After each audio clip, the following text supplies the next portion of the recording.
বসে বসে কেবল পুঁথি পড়ে, আর কোনো দিকেই তাদের চোখ নেই। অমর বাবু, তুমিও বড় হলে পণ্ডিত হবে।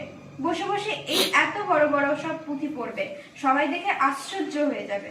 না না পিসেমশাই, তোমার যদি পায়ে পড়ি, আমি পণ্ডিত হবো না পিসেমশাই, আমি পণ্ডিত হবো না।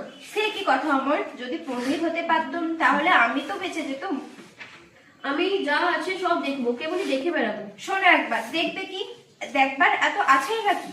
আমাদের জানালার কাছে বসে সেই যে দূরে পাহাড় দেখা যায়, আমার বাড়ি ইচ্ছে করে ওই পাহাড়টা পার হয়ে চলে যাই। কি পাগলের মতো কথা! কাজ নেই, কর্ম নেই, খামোখা পাহাড়টা পার হয়ে চলে যায়।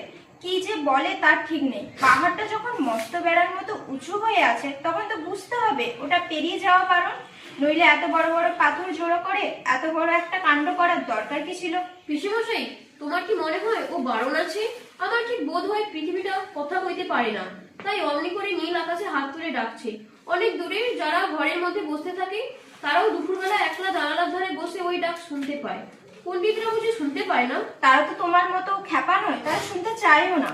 আমার মতো খেপা আমি কালকে একজনকে দেখেছিলাম। সত্যি নাকি? কি রকম শুনি? তার কাঁধে এক বাঁশের লাঠি, লাঠি ডাগায় একটা সুটকি বাঁধা, তার বাঁ হাতে একটা ঘটি। পুরনো একজোড়া নাগরা জুতো পরে সে এই মাঠের পথ দিয়ে ওই পাহাড়ের দিকেই যাচ্ছিল।